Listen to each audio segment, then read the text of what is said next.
Hey there, everybody. Welcome to our review of Power Book 2, Season 2, Episode 5. This is the last episode until January 9th, so they decided they were going to give us a letter to sort of explain and say, oh, we're sorry that we're going to be keeping you waiting for a little while. We wish that that's what the letter said, and we are going to talk about that letter from Ghost. Wow, wow, okay. There's a lot to dissect in that letter, even though it was like a sentence. Yeah, this I gotta say I loved every second of that. But okay, well before It was we wild. talk about Ghost sort of showing up in a way, I guess. Be sure to subscribe.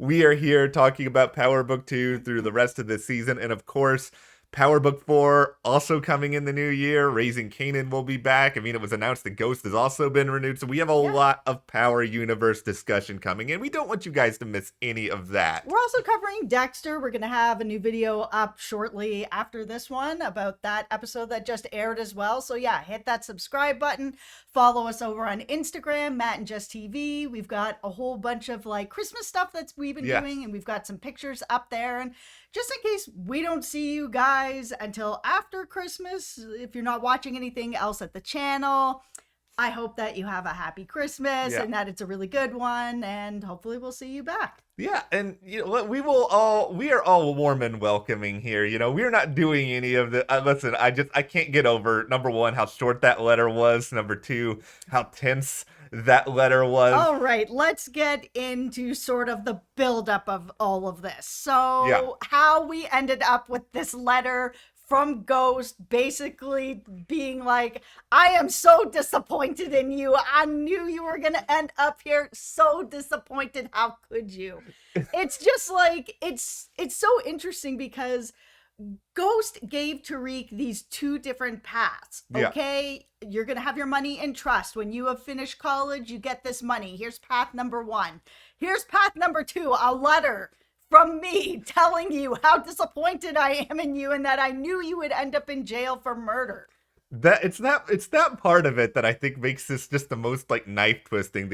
Yeah, I knew you were gonna end up. It's like, Ghost, you're not even here anymore. Like, you're an actual ghost, and you are still just so, well, I just want to think so mean, but it's just like you are so harsh and so blunt. And listen, I know you didn't like Tariq, but this is basically just like you are laughing at him beyond the grave. And what's so, of course, ironic about it is that Tariq is the person who ended up killing his dad. And there was no real way for his dad to know that that was coming. I mean, even when that was happening in the finale of Power, the look on his dad's face was like, I can't believe this is happening.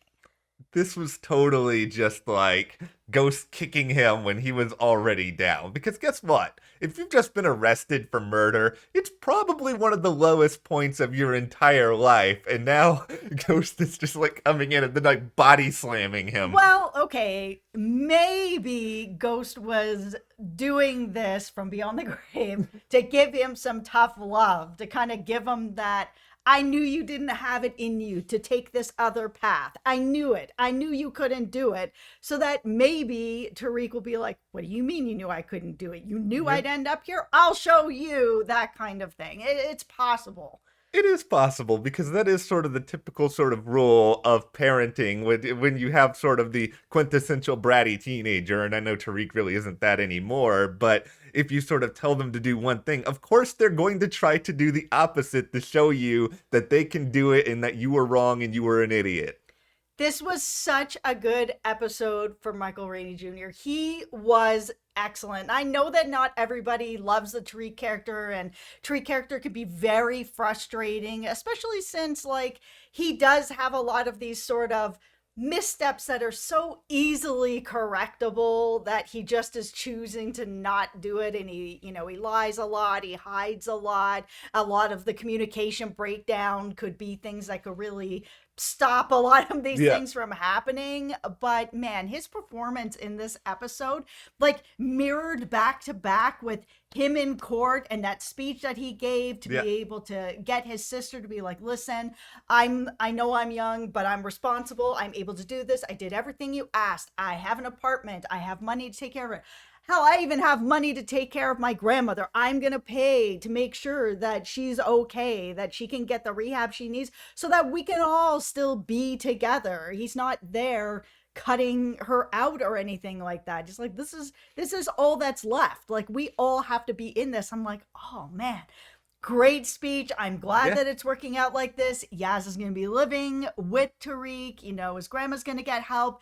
Everything's going to be okay." And then back to back with him getting arrested, the performance was excellent. It was great, and I think a part of just the intrigue of this episode was waiting for sort of the other shoe to drop, because we all knew that the badge was hidden in Tariq's dorm, and we all knew that eventually this was going to come back. And I'm guessing this is sort of where the letter comes in, because they had to know that we would know, okay, eventually Tariq's gonna get arrested, and that's not gonna be a surprise anymore. How can we find a way to make this surprising, to have it have some sort of big impact on viewers? And I think this is the way. And I think that sort of going, like you said, sort of directly against, oh, here is Tariq doing everything that his, cynical dead father didn't think that he could do, where he is being responsible and he's making sure that his sister is properly cared for.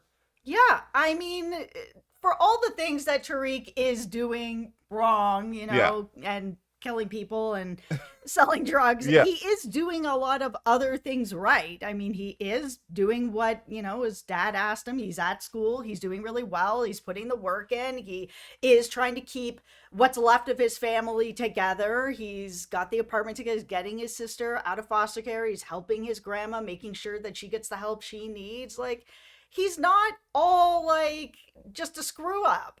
Yeah, he makes some mistakes, but Yeah. he's very young. And I mean, he's trying to balance a lot. And also, he doesn't have all the information on everything that's going on, Brayden. Like, he asked Brayden straight out, are you talking to Kane? You're talking to Kane. You want to tell me? You got to tell me if you're talking to Kane. Oh, no, I haven't seen Kane at all. I only went and knocked over some stores with him. Moved a dead body with him. Kane who? Listen, Brayden. Okay, and you too, Tariq. Listen, both of you. You guys claim to be bros. You guys claim to be like each other's best friend, and yet you two lie to each other a lot. You two Yes. keep a lot of secrets, and this is sort of the frustration I have with these two, where it's like Brayden could handle, I think, almost anything Tariq could throw at him. Like, I think that would be just fine. And Tariq clearly can handle anything that Brayden would throw at him. If these two just got on the same page, like, they could be, I don't want to say unstoppable, but they would be so much consistently better. And I mean, yeah, I get why Brayden wouldn't want to say everything about Kane, because Kane and Tariq are not bros. But listen, if Tariq just let Brayden in a little bit more, I don't know if Brayden would really have this sort of itch he would need to scratch anyway. Yeah, it's a real tough situation that they're both in, because both of them, I think if they really sat down and had that conversation of everything that Tariq has actually been through and everything that Brayden has done and done with Kane and where his head's at with this stuff, I think that they would find that they really would meet in the middle, and that it would be sort of, yeah, not necessarily unstoppable, but definitely a force to be reckoned with the two of them, because they kind of are on the same page with a lot of stuff. They just don't know it because they're both not sharing it. It's gonna just continue to be a problem for them, like the more that they move forward with some of this stuff. Yeah, and I'm really curious to see where all of this sort of like the stuff with Tariq is going to end up, because he's been arrested for 2 murders. He's only done one of them. So he's killed Jabari, but he did not kill Ramirez. And that badge being planted there, I mean, okay, the badge is there. There's no fingerprints on it. Kane wiped everything clean. So at that point, it's also like, if I was a cop and I found this badge with no fingerprints, hidden in Tariq's desk. I don't know that I would immediately be kind of like, oh, well, it must be Tariq. I would have brought it back. You know, you got dusted for fingerprints. Okay, then I'd be sitting here being like, why would Tariq put this in his desk, but wipe down the prints for it, but keep it in his room, in his desk of all the places? Like, it just doesn't make any sense. Like, it doesn't make any sense. Here's my theory on this. It's like the same thing, and they brought it up in this episode too. If Zeke was the person who killed Ramirez, why would he pull his card out and give it to the detective? He wouldn't. And it's the same with the badge. Why would you knowingly know that this badge belongs to the person that you killed? You're going to wipe down the fingerprints, but you're going to keep it in your room? No. The cops just wanted to go home, have some dinner, put on some TV. They just want the case to be done. And I think that is sort of keeping them from really taking a hard look at these very, very obvious things that are weird. Why in the world would Tariq, like, even if Tariq's fingerprints were on the badge or whatever else, why would he be like, I'm going to have this very important piece of evidence that I killed someone. I'm going to put it in the most obvious place possible in my own dorm. Yeah. Not only in my dorm, I was going to throw it in my desk under a book, but I'm going to be smart enough to wipe off the prints. It was just, it's always a bit of my frustration with shows that have sort of detectives or FBI or whatever. They're always kind of like bumbling around. And I know that they have to in some ways, or else the main characters that we are invested in, that we are kind of following, you know, they would never get away with anything and there'd be nothing to watch. But it's still kind of like, oh my God. And let's talk about someone else that's kind of like in that situation where she's just like, I clearly have no idea what is happening. Let's talk about Monet. Wow. Did she ever kind of have the doors blown off today? She learned that her son Drew is still seeing Everett. We know she learned that Diana stole $1 million from her, and then she learned everything about Kane and switching the drugs into the powdered sugar. Like, it was a lot to all learn at once. And then to top it off, that cherry on the top of the cake, she comes home and Lorenzo's just out of jail sitting in the house. Like, she is so in the dark about everything that's going on that I'm kind of like, how has she been running all this stuff all this time? Like, she is really not in the know of anything.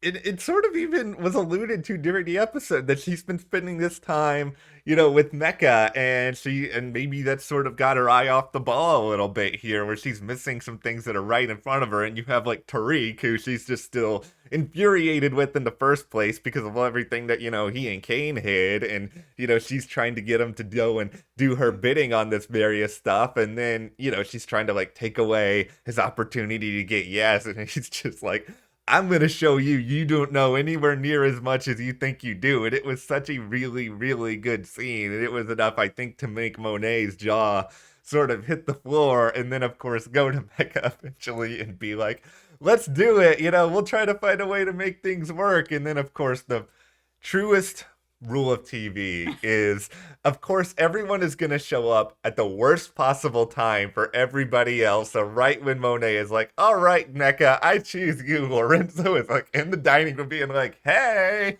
It's actually kind of strange that Lorenzo didn't say anything to Monet about getting out of jail, about even trying to appeal anything. Like, he doesn't really know that there's anything else going on. He thinks that everything is okay between them. And I would think that he would think that his woman would want him out of jail, that he would be like, listen, there's an opportunity for me to get out. We've seen Monet even telling him, listen, I feel like I'm getting nowhere. I'm just in circles. You're going to be in here forever. Like, I'm not getting anywhere. Then why didn't that moment ever happen where Lorenzo was like, listen, there might actually be an opportunity. I don't want to give you too much hope, but like, let's, just so you know, I'm circling this thing. He doesn't have to say Diana got the money or anything like that, but he can say, listen, there's a possibility. And I had a hard time believing that he wouldn't. Yeah, I kind of feel the same way just because it's like even if you were like, "Oh, I wanted to surprise you." I can still see you wanting to at least give some sort of reason to be excited. Like you could still say, "I'm working on this, I've got Cooper Sax, he's doing this, that, or the other," and you could still surprise her by being at home later. You don't need to like keep the entire sort of plan from her, and it felt like this was the writers just wanting to blindside Monet and make things really, really super messy. And I get that. I love mess, but at the same time, you gotta also still kind of think what would characters actually do in these situations. And I think that Lorenzo would have told her. I really do. Even if he wasn't sure that he was going to get out, their relationship is tight. They've been married a long time. And he knows that she was complaining about the fact that they were never going to really be together. And that's the other thing. It's like he's been in jail all this time, and it seemed like there was no end in sight. This story got wrapped up right quick, like $1 million, and he's out. Yeah, And we didn't get to see really anything about it. It was just like, oh yeah, it's done. here's what What? happened. Cooper Sax went over to the prosecutors, went over there and was just like, "Hey, I'm Cooper Sax," and then they were like, "Okay, we're letting Lorenzo out," because that seems to be all that happened. Yeah, I feel like I would have liked to have seen this play out maybe another episode or Yeah. two. We don't really know like a ton about Lorenzo. It would have been kind of cool for me at least to see a little bit of that process and see how that ended up working out. Yeah, I mean, maybe they'll give us something in the next episode because I'm sure Monet is going to have questions and he'll have some answers. here's the thing I have a big question about with Monet is like, how are you so kind of in the dark about Kane's connect at this point? Like, it is like I just assumed on some level she kind of knew a little bit more about what Mecca was really up to, and it just feels like that's not the case. And this is just gonna make it even more messy when inevitably she finds out. Yeah, it's an interesting turn that they've been taking Monet on this season where she's so in the dark about everything that, it's good to see that she's not just this mastermind that knows everything, that it is sort of she knows some stuff, but then at the same time, she's brought in a lot of inexperienced people that she's trying to train to do all these other things, and she doesn't have enough actual experienced people working with her. She's got Drew, Kane, Diana. They Yeah. all don't really have much experience. She also has Tariq. He barely has any experience as well. Like a lot of really young people that haven't been doing this that long are all the people that are kind of running things for her.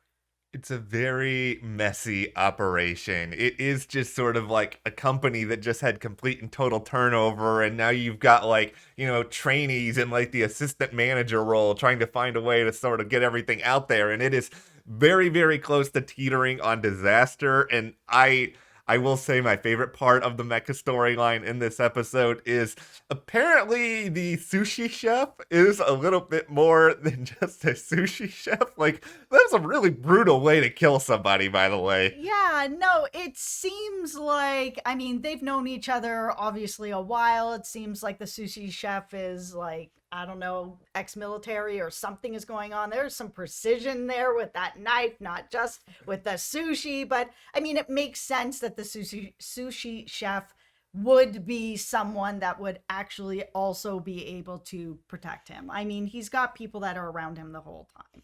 It was a really interesting sort of exchange where it's clear that Tariq was following Kane. Like, they have all the information to sort of back all of that sort of stuff up. And apparently, though, the Mecha rule is because you don't know all the finer details, you apparently aren't supposed to rough him up that much. You're supposed to just, I guess, be like, okay, have a nice day. Well, okay, listen, I actually get where Mecca was coming from with this. If it turned out that Tariq was actually just a citizen, then it brings like heat around his place. So I get that. Mecca doesn't really know what's going on.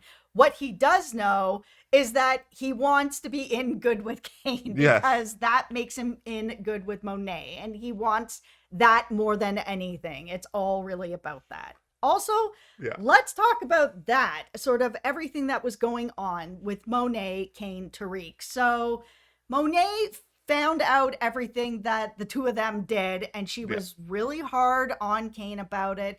She was, I think that she was pretty hard on Tariq about it as well. I mean, she gave him a chance to try to show himself and prove himself. She was going to stop him, to put his sister back in foster care. I mean, Yeah. it was pretty brutal. But there was that moment where Kane finally faced, I guess, his own jealousy or whatever was going on with him and Tariq, where he finally was like, I realize that I have misdirected my anger all this time at Tariq when the problem is actually you, Mom. Like, you sent him over to follow me for my connect. Like, why would you put him in that spot? Why would you put me in that spot? Tariq didn't do any of this. You did this. And I'm glad that that moment came up. It could be really important for Kane and Tariq moving forward. Like, maybe these two can actually get past a few of their differences, though I think whatever differences they get past are going to be very radically destroyed once it's figured out that Kane planted the badge in there. Like, I'm super curious, by the way, what Brayden is going to think when he realizes that maybe his bro here was just using him so that he could set up Tariq. I cannot wait for this show to come back. It is going.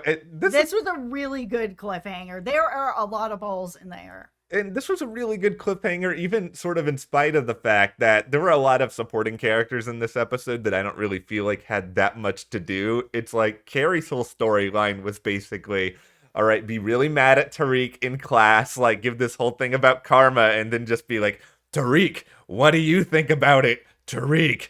Well, it's interesting too that the book came back into play again, because there's no real way to prove that this book is fiction or fact. Like, really, there isn't. Yeah. Just because he wrote a book about Carrie that was more fact with a little mix of fiction in there, he said, it's just kind of like, okay, well, you don't know what this book is. It's not just, people don't only just write one thing. Some people do, and you're just going to write, a bunch of Harry Potters in a row. But then you can also have writers that will try different things. It's a book. Yeah. There's no way to know if it's really, again, a mix of both, no matter what the subject matter is. There's no way this book is going to hold up in court, so they better find a way to get enough evidence that's geared towards other things other than this book. No, and I personally don't think that badge is going to hold up either. I think it's just going to be a way for them to sort of press on Tariq about it, and, what is he going to do? Is he going to turn on Kane and Monet and all that? I doubt it, but I think he's going to try to find a way around it. Yeah, and I think we'll probably see a little bit more of that moving forward as well. We also got of course, we haven't even spoken about Lauren. We're 22 minutes in. Boy. That storyline. It's so, I'm not into it. I wish that I was, but the whole like, oh, we're going to wire somebody and send them in. It's kind of like, okay, I get it. Yeah. But it's not as interesting. I'm more interested in Davis and his brother, where his brother's like, if you dig too much into this and you bring this out, that you will be implicated as well. I'm kind of like, oh, what? Yeah. What did you do, Davis? This is interesting to me. I'm much more fascinated in that, because then it's like, okay, we're actually getting like a real significant backstory into a character who's pretty fundamentally interesting on his own. Yeah. As opposed to, oh, look, everyone, it is the case of somebody wearing a wire, and inevitably it's going to be found out that she's wearing a wire, and then it's going to be all this drama that comes out of it, and it just feels like we're going to be on this relationship carousel. Yeah, well, I'm hoping that once Tariq finds out about the wire, that'll just be the end of the relationship anyways. I mean, I have never been really a fan of it. It just feels like the Lauren character doesn't have enough of her own stuff going on. She's really just there to help Tariq's story go forward. And I'd like to see the Lauren character have more of her own story so that I get more invested in her instead of her just like thirsting after Tariq and whatever Tariq wants and let me help move Tariq's story. There needs to be something for Lauren. Yeah, and I think there needs to be more for Rashad too, whose storyline this time was basically just Nothing. like, stand in front of the class. But the last thing I'll say about this episode, and I don't know if this is a criticism or not because it was just kind of funny to me, is when Tariq was getting arrested, For some reason, like every major character in Power Book 2 was like at that same spot, and you had like Brayden like giving a look, and then like Rashad is randomly there, and then like Zeke, who's basically just been feeling himself for the full episode because he's not in jail anymore. He's just like he's randomly there as well. And I was just thinking, what's gonna happen here? At some point, are we gonna get like every one of Monet's children just like standing in the background while Yeah, this Sax happens? is behind a tree. It's like, okay, I understand this is a big event, but I think some of these people have seen arrests before. They all don't need to be outside for it. It's true, but it also sort of gives you all the characters that are somewhat involved in this and sort of gives us a bit of a preview of how these characters are all gonna sort of move around with Tariq and this whole like his arrest and what's gonna happen. All right, well, let's turn that over to you guys. What do you think is going to happen after Tariq's arrest? What did you think about episode 5 overall? Let us know. And the letter was Ghost too hard on him or just right? Share in the comments, give us a like, subscribe, and we will see you here next time.